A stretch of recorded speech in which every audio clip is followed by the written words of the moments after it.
Fashion, a timeless expression of identity, culture, and creativity across centuries and continents, has evolved, adapted, and transformed.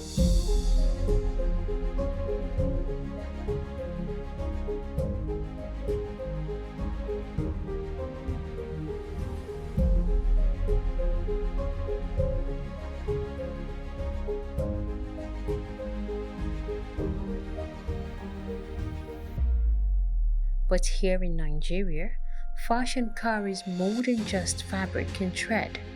It tells a story of heritage, of elegance, and of reinvention. Today, we explore this story through the eyes of passionate fashion designers, stylists, creatives, and artisans. Individuals who were not just shaping clothes, but shaping cultures.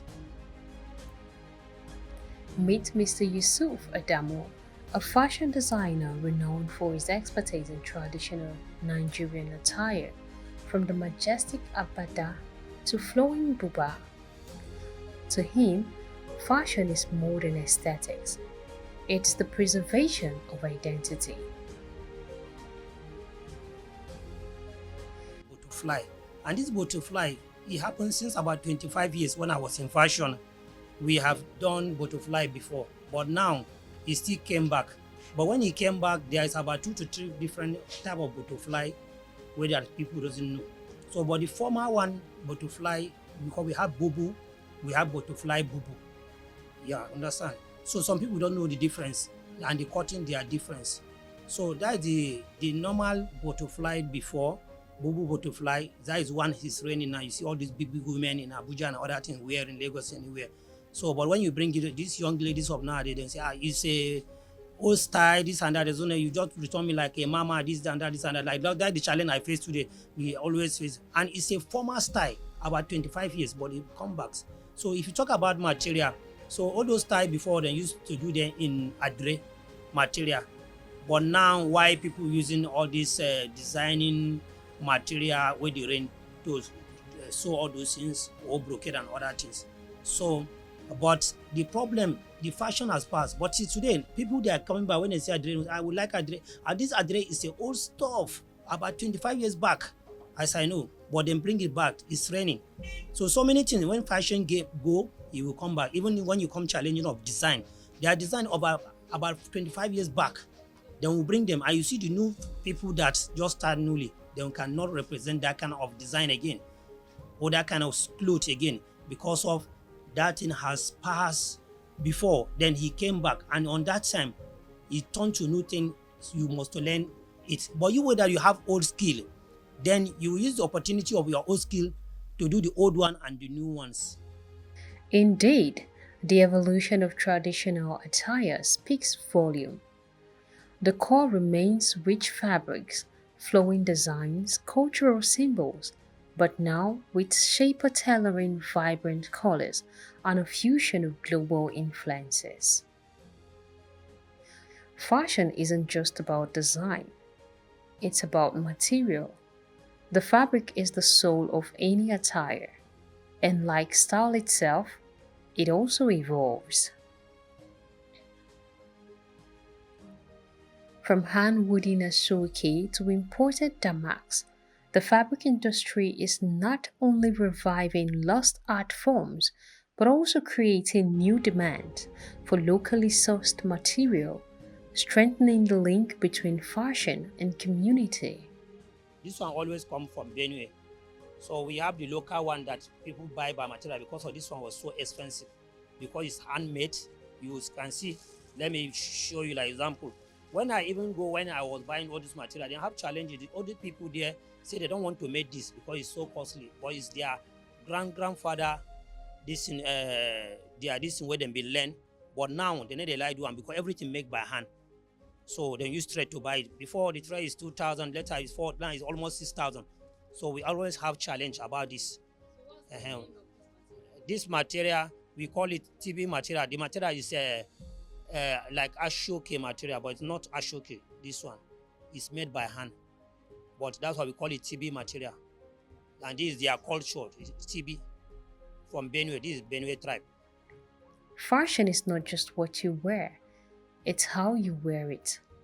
It's the message your outfit sends to the world.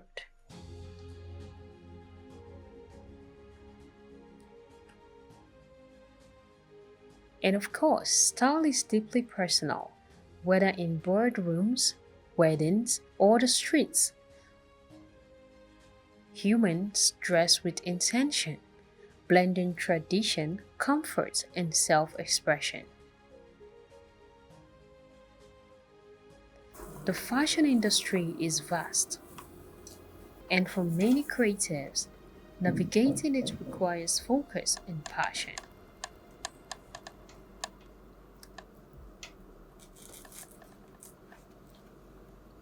Basically, I'm a custom designer and I don't specialize in ready to wear because fashion now is so broad that you have to pick an angle that is perfect for you. There's illustrator, there's beading, there's crystal, there's there's luxury, there are luxury fans, there are applique works, there are beadings, they're like numerous things. So basically, you just have to pick a few that works perfectly for you.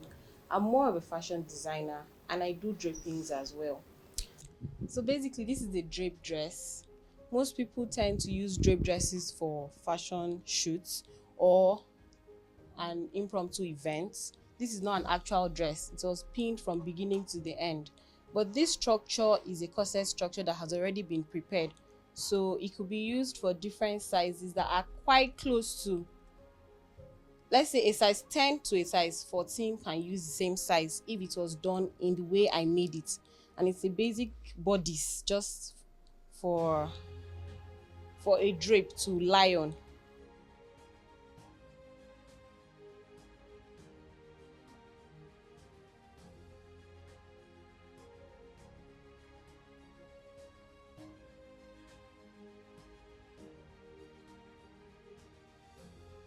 This is a chantilly net. Then this is a skin mesh. This is a crinoline mesh. This illusion can be made like a see-through, making it look like you're not wearing anything. But this is actually covered while this other one is not covered. This is actually transparent. So it depends on what your client or customer says she needs. If you want to use chantilly, I've used a lot of chantillies to make a bodice that makes it look like it's sitting on the person's skin, whereas it's not. So basically, it depends on what your customer really needs. If she wants it see-through and it's actual see-through, or she needs something that is giving a see-through illusion but is not actually a see-through. So it depends on what your customer needs. You come up with a panel like this if you're able to get everything that was used in this panel. This panel has rhinestones in it, it has cup chains, it has pearl beads, it also has rhinestones. So basically, you just come up with whatever you want, any kind of panel you want. You can form a panel by yourself. You don't have to buy a panel from the market. And if you're working on a budget, because now I feel like fashion is basically how creative you can be. If you could play with a lot of these things, you're good to go. If you have the creative idea, you have good inspirations, I don't think you have a problem with fashion. Fashion is basically your creativity, because you could even use leaf. I think I've seen a lot of people use leaf, brooms, pepper, okra. You could use anything to create your panel basically. So that's it. Miss Uwa's work proves that in the vast world of fashion, finding a niche can be the key to standing out. Gone are those days of only analog tools. Today, technology is streamlining fashion in remarkable ways. From computerized sewing machines, technology is transforming how designers sketch, cut, and stitch. The main name he come from, but this is U20. That when you see that this is single U20 machine that almost do different type of design. You can use it to write name. So many things. It's the machine that we are using to write name. So all type of embroidering, women, all different of flower, agbada, everything. Nothing that this machine doesn't do. It's the best among all machine. This evolution isn't just about speed, it's about quality, precision, and the ability to scale ideas to match global standards. Fashion is basically a definition of how you want people to, because there's a saying that says, dress the way you want to be addressed. So fashion to me is the way you want to be addressed. It's the way you express yourself, not needing to tell people exactly where you're coming from, who you are, your personality, your class. So fashion has a way of explaining that. And also fashion can be best described as being comfortable in what you're wearing. So you don't just wear what you're wearing for a dinner date for and a wedding party. Occasions like you earlier mentioned, create an avenue where people can dress different ways, shop different kinds of outfit, and then show up for it. And that's it. There's a difference between fashion and style. Yeah, some people might dress up for a date. Some people keep it very calm. Some people dress up for a date stylishly, but you're still in that tone of dressing for a dinner date. But some people do it stylishly. Let's begin from the casual wears. Do you think there's been a change beginning from the old time to this generation? Oh, obviously, there's been a lot of revolution in the casual styling. I mean, if you see the way it was in the olden days, it's not the way it is now. People dress up more revealing. For the women, they dress up more revealing. They wear maybe a smarter bomb and then a more revealing top.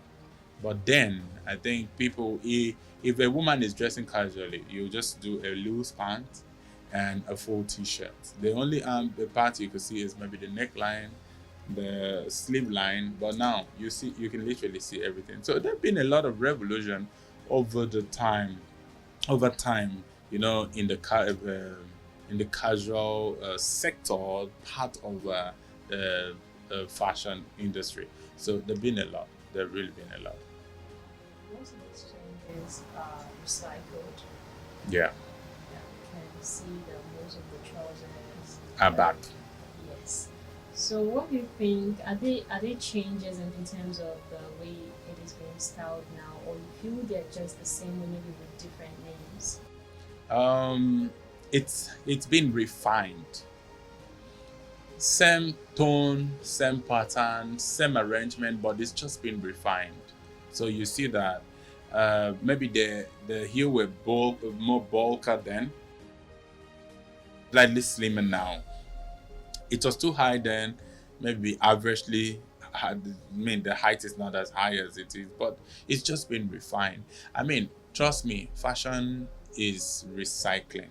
There's nothing that is really really new now that haven't been in existence. So what they do is they recycle it, refurbish it, and make it look a lot better than before. But trust me, it's literally the same thing. Suit is still suit, it hasn't changed. Shirt is still shirt, pants is still pants, gown is still gown, but it's been reformed. So there's a lot of things that the creative industry now have brought in and refined it and make it more interesting. Last month, I made like 3 pairs of suits for my dad. And do you know that he brought me a suit and told me, I want that measurement.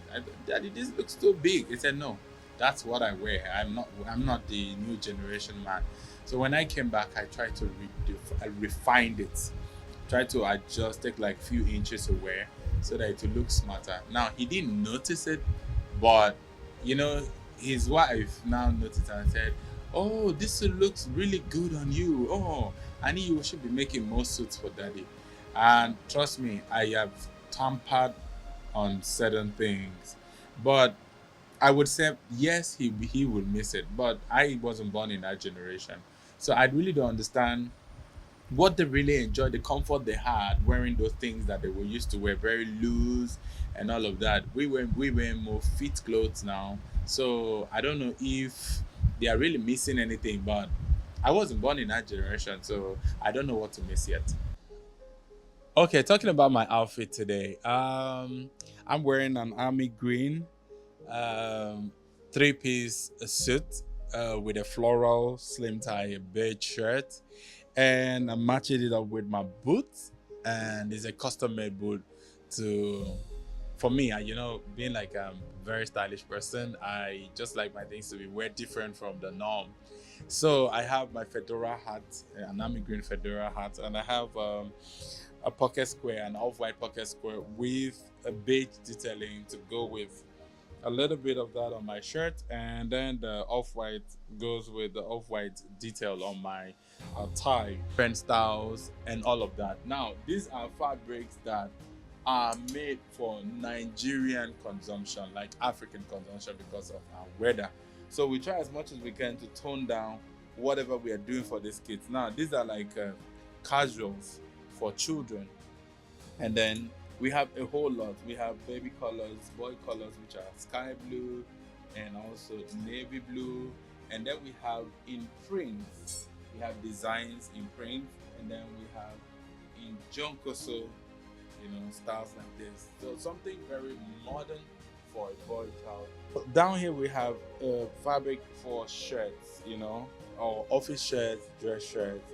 And then we also have vintage fabrics, and we have them in different qualities. These are in polys, these are in polys, and then these are in cotton, pure cotton. Then these are also vintage in pure cotton.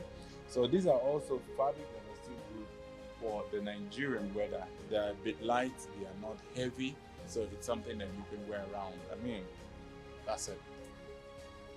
Accessories, especially jewelry, breathe life into an outfit. They speak a language of elegance, identity, and celebration.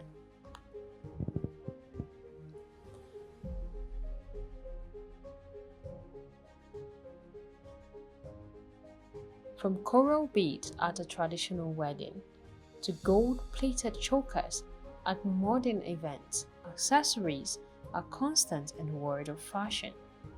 Something like this right here, this looks very perfect for a wedding because of the pearls on it, and it's white. So this will look really so beautiful on the bride. Now we have those that love casual wears, like something on my neck like this, for like people that don't love too much jewelry. They can go with things like this. Then we have those fancy earrings, like that goes with your jean trouser and your polo, your bracelets, those classy cheeky stuff. They all have different times they are being worn, and for different occasions and for different attires. You cannot have one jewelry and expect it to suit all your attire. It's not possible. Different jewelries, different attires. Chokers go very well with strapless dresses. It brings out it gives you this elevated look. It makes you more beautiful, more presented. It gives that dress the compliment that it deserves. For someone that is working in a corporate organization to put on shouty accessories. Simple accessories is all you need. Now for the traditional marriage, we already have beautiful traditional beads which are necessary to actually get. If you want you to look very good, you want your look to be elevated, they are very important. You might say they are not because maybe you're not a fan of it, but trust me, they bring out beauty in that dress. You need jewelries. Actually complements beauty. For example, this is a fashion ring. There are some fashionable people that actually like using ring. Like for example, you put it maybe here. It's actually for fashion. And then people use it for beautification, just to beautify their fingers. And then other people, they use it for the purpose of just wearing it and doing earrings. Okay, people actually use earrings for beautification. At least it makes you look more stylish, like for example the one I'm putting on. Fashion today is no longer dictated from the top down. It's a conversation between the designer, the material, the craft, and the wearer. Fashion stands as a crosscut of heritage and innovation. It is a living tradition, one that honors the past while boldly stepping into the future. In every thread, every stitch, every drill, there is a story. And in the world of fashion, that story is just beginning. because fashion will always be an evolution. It never stops, it keeps evolving.